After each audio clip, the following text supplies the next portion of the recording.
Bonjour tout le monde, j'espère que vous allez bien. Pour aujourd'hui, on va traiter un logiciel de retouche libre et gratuit, équivalent à le fameux Photoshop. Mais d'abord, on doit savoir une notion très importante, c'est la notion de retouche. Alors, c'est quoi un logiciel de retouche? Les logiciels de retouche, ce sont des logiciels qui permettent de modifier des paramètres quantitatifs pour en modifier l'aspect. Des paramètres comme la luminosité, le teint ou le contraste. Comme vous voyez ici, l'image originale, ici à gauche, le contraste augmenté et à droite, le contraste est faible. Ces logiciels permettent aussi des modifications qualitatives en modifiant les composants d'une image. Prenons, prenons son cas ici. Cette image a été modifiée par un certain logiciel de retouche pour faire disparaître ces boutons. Et voici le résultat après. Et il faut savoir que la plupart des images que vous voyez dans les réseaux sociaux ont été modifiées. On va travailler après un exemple comme ça pour bien comprendre. On utilise aussi la retouche pour redimensionner des éléments, ajouter de nouveaux éléments comme des cheveux, des bijoux, etc. Elles permettent aussi l'ajout d'une personne ou l'intégration des éléments ou même la combinaison de deux photographies. Comme ce cas ici, on a importé des différents éléments, des planètes, des galaxies, et on a les rassemblés dans une seule image. Et la même chose ici. Lorsqu'on parle sur le logiciel de retouche, la majorité vont penser à Photoshop. Mais il existe des autres outils qui sont gratuits comme Krita et Picasa, ou libres comme Darktable et le logiciel qu'on va traiter dans ce tutoriel, GIMP. Même il existe des sites web, je vais vous montrer un exemple. Je vais ouvrir Google Chrome. Je vais écrire dans la boîte de recherche Pixlr Editor.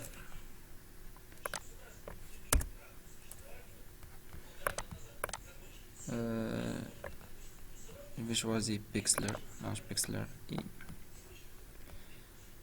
Create New. Ici c'est seulement la résolution. Ici vous trouverez la boîte d'outils. C'est Layers, bien les claques. Voilà, elle est simple à utiliser. Je l'utilise pour des modifications rapides. Maintenant, on passe à notre sujet, GIMP. GIMP est un logiciel diffusé sous la licence GPL v3 comme un logiciel gratuit et libre. Il en existe des versions pour la plupart des systèmes d'exploitation, dont GNU Linux, Mac OS et Microsoft Windows. Le spécial dans ce logiciel, que c'est un logiciel multitâche. Il n'est pas utilisé seulement pour le retouche d'images, mais il est utilisé aussi pour la création des logos, l'édition d'images, le dessin à main levée. Je vais laisser le lien pour accéder au tutoriel de ces deux exemples dans la boîte de description. Elle est utilisée aussi pour réajuster, renier, photomontage, convertir entre les différents formats d'images, JPG, PNG, etc. Et plus de tâches spécialisées. Elle est même capable de créer des images animées comme les fichiers GIF plutôt, et MPEG. Je vais laisser un tutoriel pour les personnes qui sont intéressées. Alors, on va commencer l'installation du logiciel GIMP. Alors, vous devez vous rendre sur le site officiel du GIMP, gimp.org.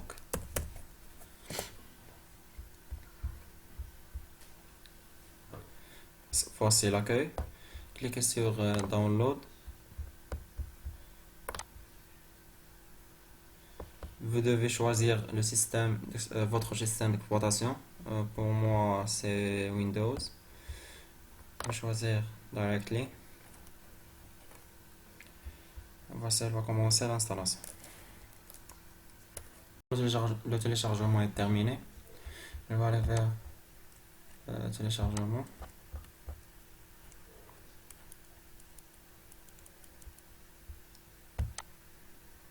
Voici le setup.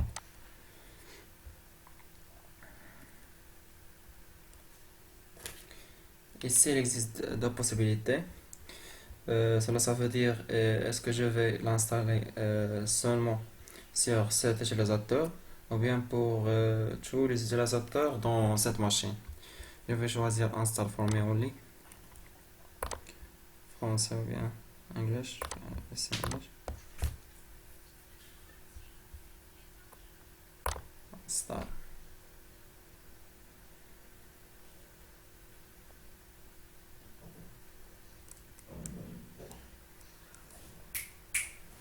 Ici. Et voilà le programme.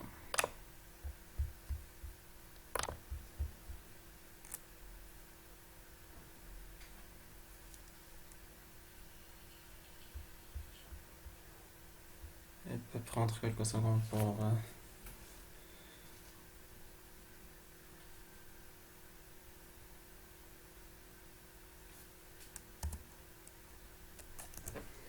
et voilà.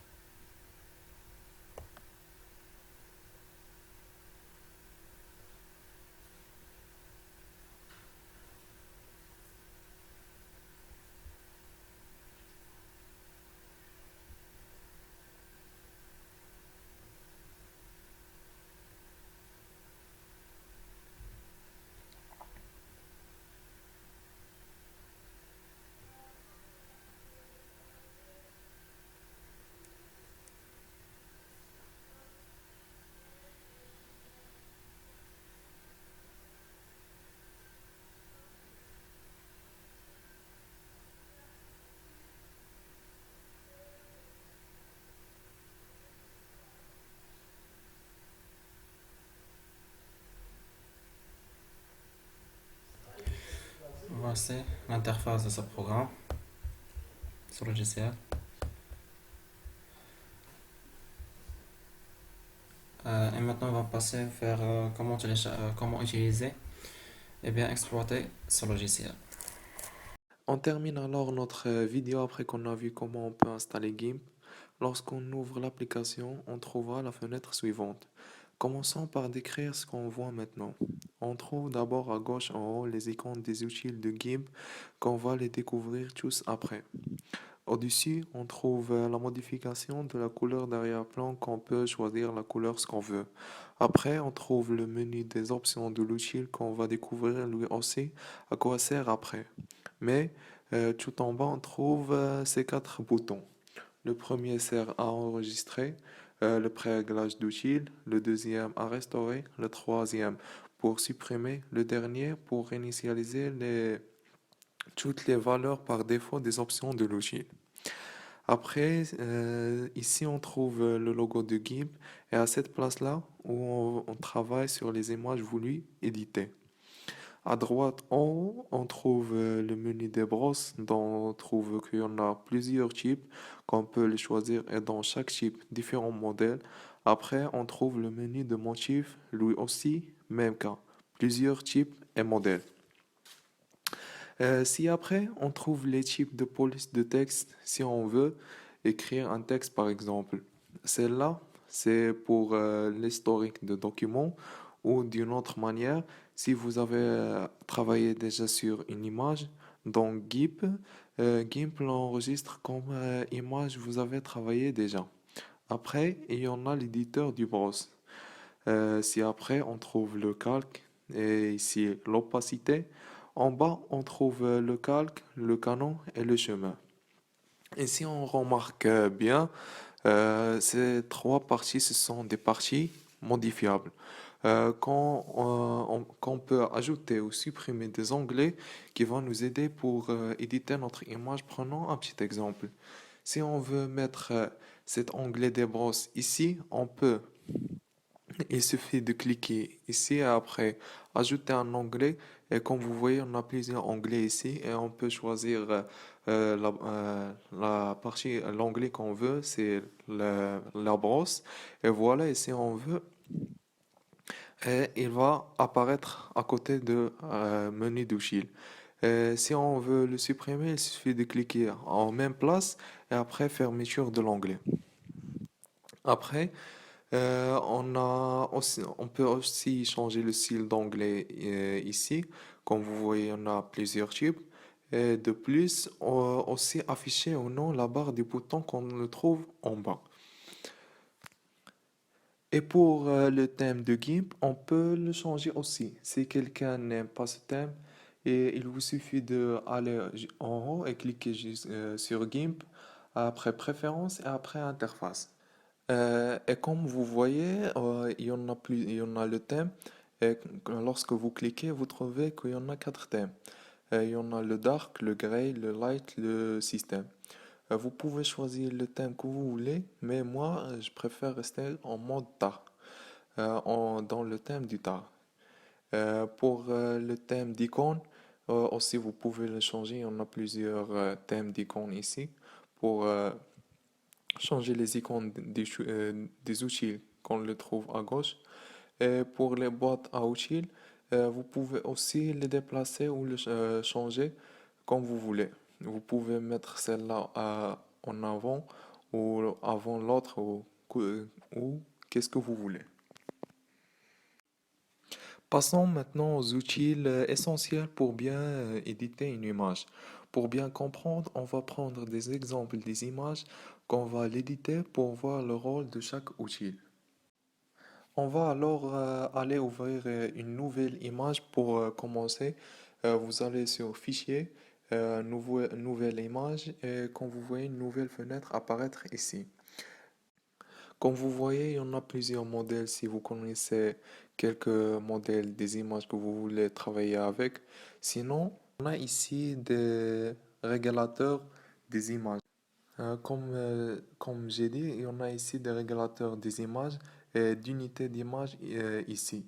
Je le garde moi en pixels, il y en a plusieurs unités. Et dans les options avancées, on trouve la résolution ou plutôt la taux de la précision par image. Car comme on sait, l'image est un ensemble de caractères qu'on les nomme des pixels. Et pour la précision, je vais choisir 32 bits pour avoir une bonne qualité d'image.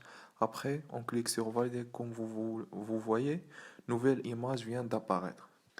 Alors, on va commencer par le premier outil, c'est la sélection rectangulaire. Cet outil nous permet de faire des sélections sous forme de rectangles. Lorsque je clique et après je lâche, voici les angles du rectangle apparaissent dont je peux le modifier comme je veux. On fait bougeons l'angle. Et lorsque je termine, je tape Entrée et voilà ma sélection de travail pour l'instant. Et si je prends l'outil suivant qui est l'outil de remplissage et je choisis un couleur et je tape dans ce rectangle, vous voyez ça? Sa couleur change. Mais si je veux changer la couleur ici, ça peut pas. Il est interdit car j'ai sélectionné ma zone de travail dans cette image. Et pour qu'on puisse faire de remplissage pour tout l'écran ou à cette zone qui était interdite, il faut aller à Sélection et on va aller choisir Aucun. Maintenant, si je tape avec l'outil de remplissage, ça va changer de couleur comme vous voyez. Revenons à notre image d'avant. Vous pouvez cliquer sur CTRL Z, ça rendre à l'action précédente que vous avez fait. Revenons maintenant aux sélections rectangulaires. Maintenant, on trouve que les différents modes qui sont le plus important pour cet outil. Le premier mode, c'est, quand on l'a déjà vu, en passant au deuxième, le deuxième sert à ajouter la sélection actuelle aux sélections d'avant, comme vous voyez maintenant. Le mode d'après est complètement le contraire. Il sert à supprimer la sélection actuelle. Et pour le mode dernier, sert à l'intersection du sélection actuelle. Ça va donner la partie où il vous donne juste la partie que vous avez sélectionnée. Maintenant, on va passer aux sélections elliptiques. C'est le même cas des sélections rectangulaires, mais sous forme du cercle, pas du rectangle. Comme vous, euh, Comme vous voyez, les angles et les mêmes modes aussi dans le menu d'outils. Passons à l'outil suivant aussi, et c'est un outil de sélection, mais c'est un outil de sélection à main levée. Ou d'une autre façon, c'est un outil de sélection libre. Cet outil sert pour préciser la zone de sélection. On clique ici, ça va vous donner un point ici et après un point jusqu'à vous terminer la sélection que vous voulez. Et vous revenez au point de départ pour indiquer la zone du travail. Après, on a la loupe. La loupe, plutôt, c'est l'outil du zoom, pardon, dont on peut effectuer soit un zoom d'avant ou un zoom d'arrière. Après, on a l'outil de remplissage qu'on a vu avant. À quoi sert? Il remplit la région sélectionnée ou la zone sélectionnée. Passons maintenant à l'outil du crayon. Ça permet de peinter en utilisant une brosse. Vous pouvez changer la brosse et aussi la taille et l'angle et plusieurs choses. Par ici, et appliquer des fluctuations, ça vous permet de faire plusieurs points une seule fois où on fait glissant la brosse. Vous le trouvez dans le menu de Shield et c'est en bas, c'est un mode de fluctuation. Il vous suffit de faire glisser un peu. L'outil suivant, c'est le pinceau. Il a la même option que le crayon, vous avez compris le principe. Après, on trouve la gomme. La gomme sert à effacer vers un fond. Elle aussi a les mêmes options que les précédents. Pour l'outil des brosses, MyPen, c'est un outil qui te permet de dessiner à main libre. Cet outil est vraiment agréable. C'est quand vous avez la brosse à main. C'est comme qui va dessiner. Il vous donne toute la liberté. Et on a différents types et de brosses qui font des différents effets. Et pour l'outil d'aérographie maintenant, c'est utile aussi de peindre, mais à pression. On choisit un mode de brosse et comme vous voyez, lorsque je presse, on aura le type de brosse. Même si je bouge la brosse, même ça peindre sous forme de clics, pas comme le crayon ou le pinceau, comme vous voyez. Passons à l'autre outil qui est l'outil suivant. C'est l'outil du texte qui sert à créer ou modifier sous forme de calque texte. L'essentiel dans ça, que le texte est sous forme de calque comme on voit droit en bas, à côté de l'arrière-plan. Même si je veux le faire d'après. D'après l'arrière-plan, ça peut pas. Je dois la sélectionner et après le faire bouger. On peut même renommer le calque de ce qu'on veut et le déplacer. Là, le calque, on ne le voit pas car il est en bas de l'arrière-plan. On va le supprimer. Mais avant, je vais vous montrer l'autre outil simple qui est un outil aussi efficace, qui est très utilisé aussi, c'est l'outil du déplacement. Si on clique sur l'arrière-plan, on le fait déplacer, on trouve le texte qu'on a déplacé avant sous forme de calque qui était caché derrière l'arrière-plan.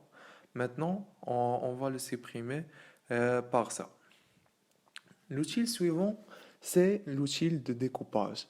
Il supprime les régions en bordure d'une image ou d'un calque. On choisit la partie qu'on veut, la découper et presse Entrée. Tout ce qui est dehors du sélection, il le supprime. Après, il y en a l'outil de rotation. Cet outil vous permet de pivoter la zone sélectionnée comme vous voyez. Et lorsque je tape sur la partie sélectionnée, il vous ouvre une petite fenêtre dont on trouve l'angle. En fait glissant ça, la partie sélectionnée se pivote. Et même vous pouvez vous changer les valeurs selon vous. Et alors, l'outil suivant, c'est l'outil de mise à l'échelle qui permet de changer l'échelle d'une sélection. Si on clique, ça va nous donner les angles comme on les a vus dans la sélection rectangulaire et on peut changer alors la largeur et la hauteur comme on veut. Et lorsqu'on tape Entrée, ça va nous le donner sous l'échelle qu'on a précisée. Un autre outil très important aussi, c'est l'outil de cisaillement. Il aide à déformer l'image d'une manière inclinée et on trouve des guides pour nous aider dans l'option de l'outil, comme vous voyez. Passons maintenant à l'outil de transformation uniflée. Dès ce nom, ça remarque à quoi sert. Mais c'est l'outil le plus utilisé, car on trouve dans cet outil l'effet des trois outils qu'on a vus avant. Vous pouvez aussi agrandir et réduire et déplacer d'autres options selon vos besoins. L'outil suivant, c'est l'outil de retournement. Ça sert à inverser l'image de deux manières différentes, comme on le voit ici, soit d'une manière horizontale ou verticale. Et si après on a l'outil d'alignement qui sert d'aligner les calques sélectionnés de différentes façons comme on voit ici. On peut les aligner à droite, à gauche, en haut, en bas et même aussi on peut même modifier le décalage nous-mêmes comme on veut. On va faire des exemples, on va créer des calques comme vous voyez, on va pas aller droit au-dessus et on va créer des calques et après on va les colorer par des couleurs différentes pour voir la différence et l'importance de cet outil. Et si après on va pour choisir plusieurs outils, il vous suffit de cliquer sur Shift et sélectionner les calques que vous avez que vous voulez faire des alignements avec. Avant qu'on passe à l'autre outil, j'ai oublié un outil aussi très important qui est l'outil de calligraphie qui permet de faire des dessins de style calligraphique. On trouve ici dans cette option de cet outil les formes suivantes qu'on va tester un de ces formes pour voir comment on peut faire euh, un dessin avec. On termine alors notre vidéo après qu'on a vu les outils précédents. On va terminer les outils qui restent. Et j'aime bien si vous puissiez télécharger GIMP et commencer à de travailler avec pour bien les maîtriser, les outils qu'on a vus. Comme vous voyez ici, on a plusieurs images devant nous qu'on va travailler avec. Et pour ajouter une image que vous avez téléchargée ou que vous l'avez déjà, et il vous suffit d'aller sur Fichier, après cliquer sur Ouvrir. C'est après euh, aller à la place où vous avez placé votre image. Alors, pour l'outil qu'on a maintenant, c'est l'outil Pipette à couleur. Cet outil vous aide beaucoup pour définir les couleurs si vous voulez sélectionner une couleur qui vous plaît et vous ne les connaissez pas. Cet outil vous aide à le bien préciser, d'après les pixels de l'image, comme vous voyez ici maintenant.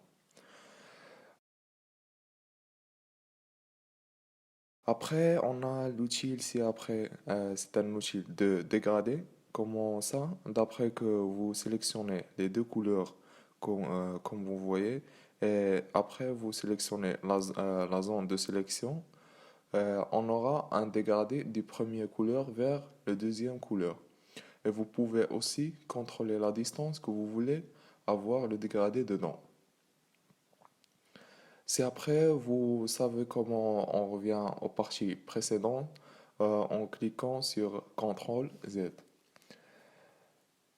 Pour l'outil suivant, c'est l'outil de transformation par cage. Il sert à déformer une sélection avec une cage que vous pouvez déformer comme vous voulez la zone que vous allez sélectionner.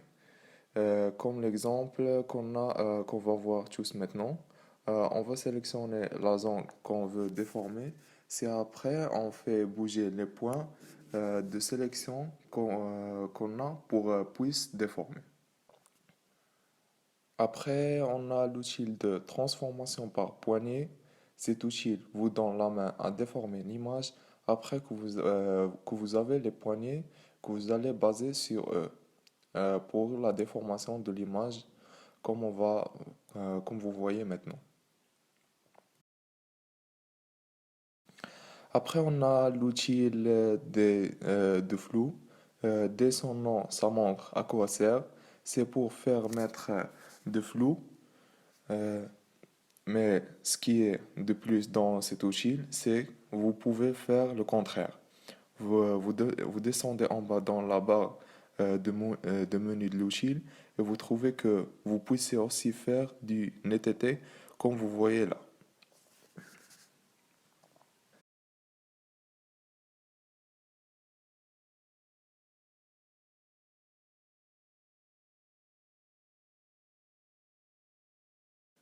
Suivant, on a l'outil de sélection continue. Il vous permet de faire des sélections d'une région continue sur la base d'une couleur comme vous voyez. Il vous donne des zones sélectionnées basant sur la couleur que vous avez tapé pour le supprimer ou le copier ou ce que vous voulez. Moi, je veux le supprimer par exemple.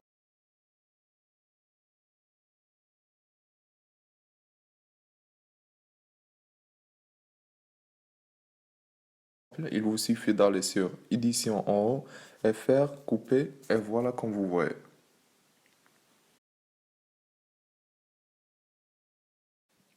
C'est après on a l'outil de sélection par couleur et il vous permet de sélectionner les régions de couleurs similaires. Comme vous voyez, une sélection apparaître de couleurs similaires et vous pouvez travailler sur cette zone, c'est après comme vous voyez. Sinon, on passe à notre outil simple qui est l'outil de ciseaux intelligent. C'est un outil qui sélectionne des formes ou des zones comme l'outil de sélection à main levée qu'on a vu avant. Mais cette fois-là, en utilisant une reconnaissance automatique des bords comme vous voyez. Il ne fait pas des sélections alignées comme l'autre outil qu'on a déjà dit. Après, on a l'outil de chemin. Ça sert à créer et modifier des chemins. Ce qui est spécial dans cet outil, c'est lorsque vous cliquez et pressez un peu et vous faire glisser le chemin de sélection, tourne et vous aide pour bien préciser plus la zone du travail que vous voulez travailler dedans. On va passer à cette image-là pour bien travailler dedans. Ouais. On va sélectionner, euh, on va sélectionner cette chose-là. Vous voyez la différence et l'essentiel de cet outil. Après, on a l'outil suivant qui est l'outil de Gaussier qui vous permet de déformer l'image pour des divers outils.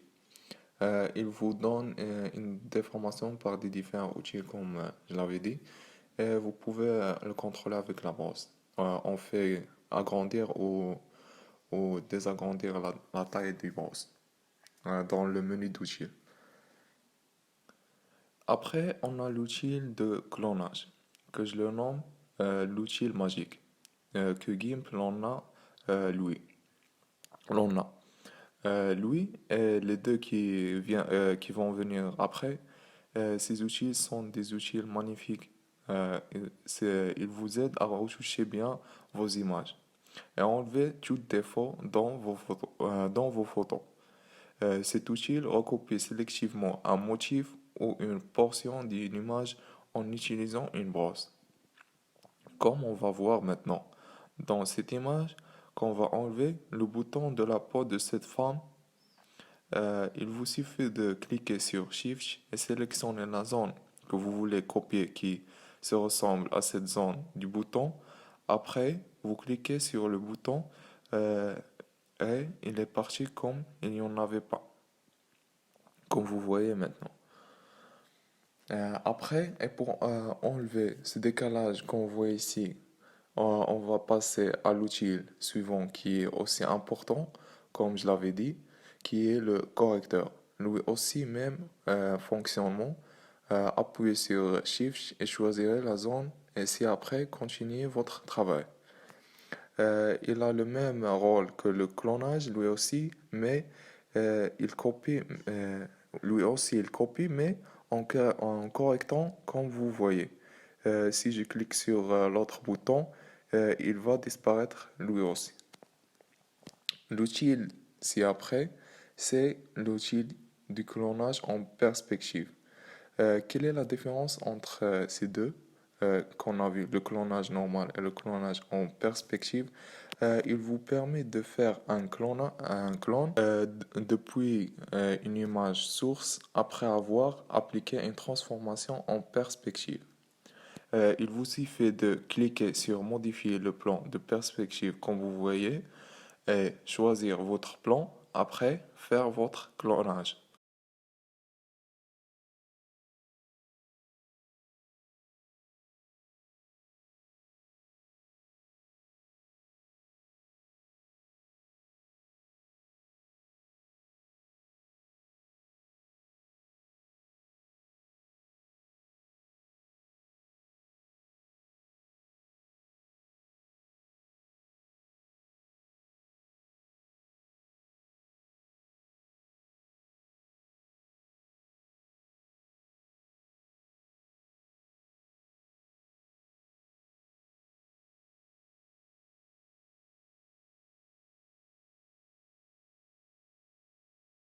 Même si on bouge la brosse, le clonage ne sort pas du plan qu'on a sélectionné. Déjà, comme comme vous voyez là. L'outil suivant, c'est un outil simple qui est l'outil de barbouillage. Dès ce nom, ça montre à quoi sert. Il barbouille sélectivement en utilisant une brosse. Voici un petit exemple devant vous.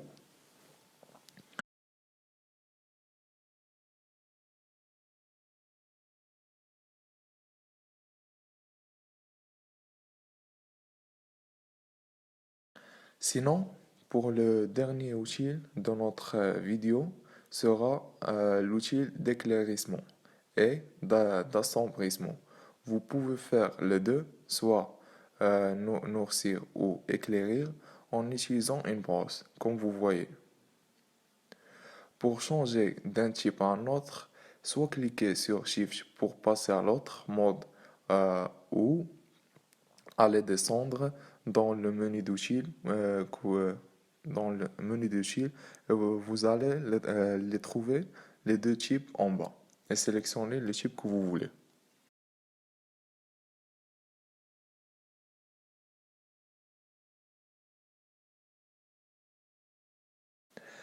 Et lorsque vous finissez d'éditer votre image, vous cliquez sur Fichier et après vous pouvez soit enregistrer ou enregistrer sous ou enregistrer une copie et aussi soit l'exporter ou l'exporter sous. Et à la fin, j'aime bien que vous tous puissiez installer GIMP et commencer d'éditer vos images et travailler avec les outils qu'on a vu, tout l'essentiel de chacun pour pour que vous puissiez bien les maîtriser et faire éditer des images et de bonne qualité. J'ai mentionné précédemment que GIMP vous permet de créer des fichiers GIF. Et maintenant, je vais vous montrer comment créer une image animée. Alors, je commence par ouvrir l'image qui contient l'ensemble des images que je souhaite animer 8 fois. Vous allez voir pourquoi. File, open.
Je vais couper cette image à 8 autres images.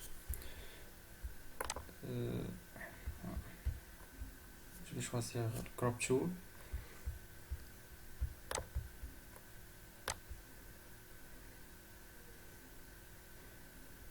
Il faut savoir que ces images doivent être coupées avec la même résolution ou le logiciel va automatiquement recadrera les images les plus grosses. La première,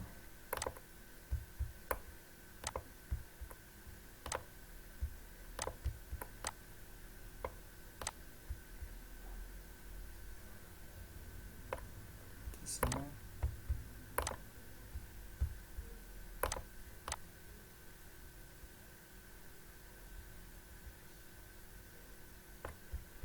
troisième,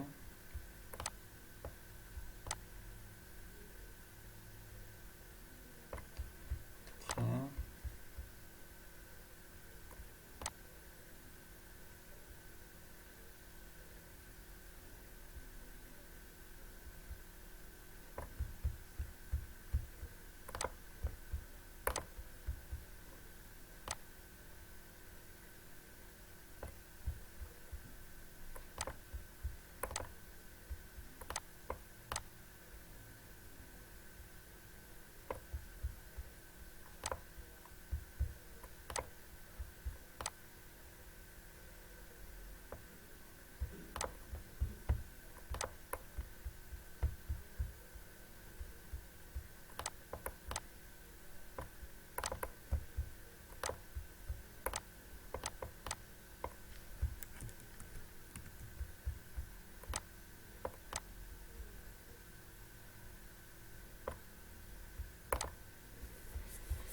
et voilà.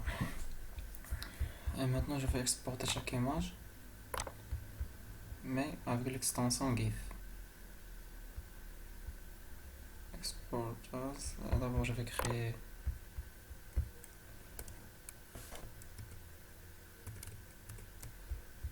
un dossier.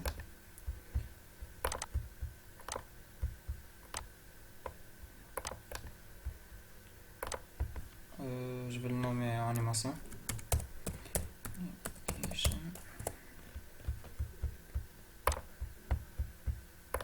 file, export as.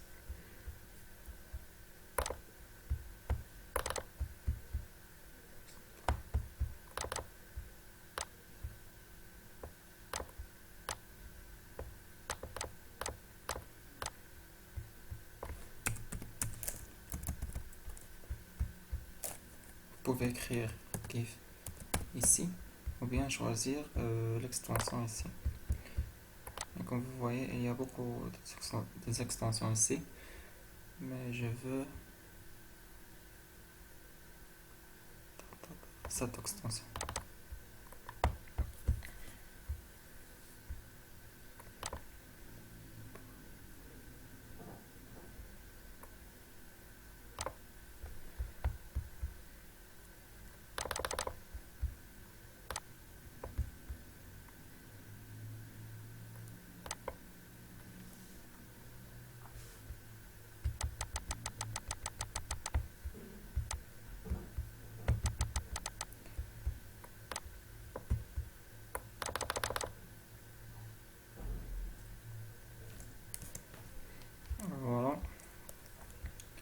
export.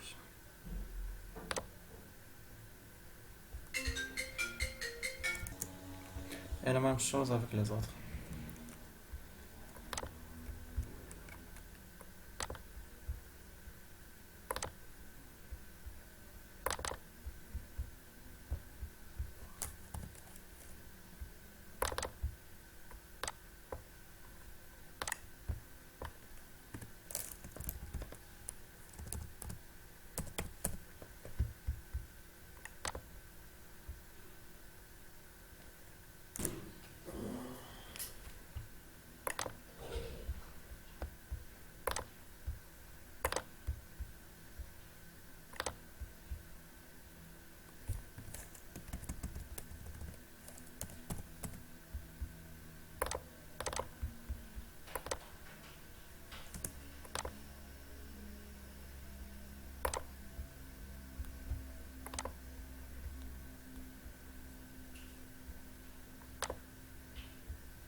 Alors maintenant, je vais fermer toutes ces images-là.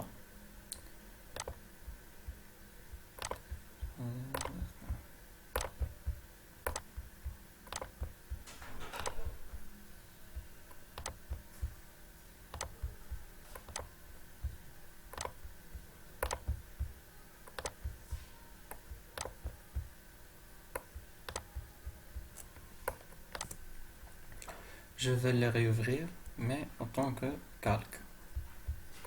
File,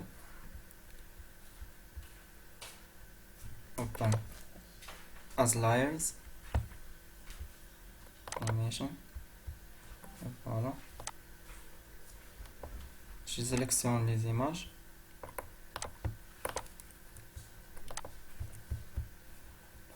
Open.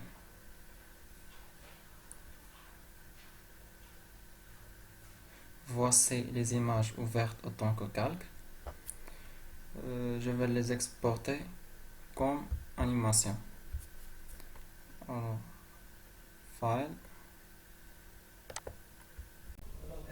Mais d'abord, les images doivent être dans la même place.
Et voilà. Export as. Je vais le nommer animation.gif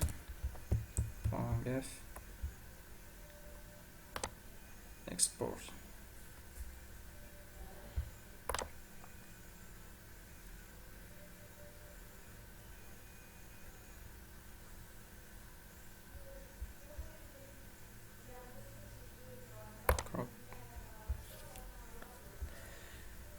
Attention, as animation doivent être cochés. On voit ici.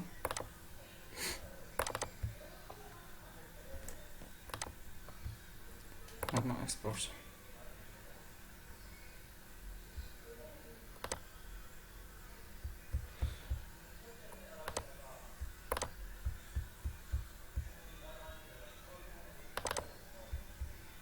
Voilà l'animation.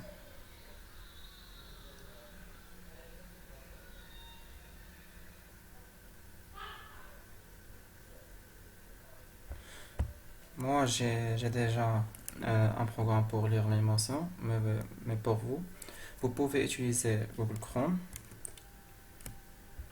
comme ça.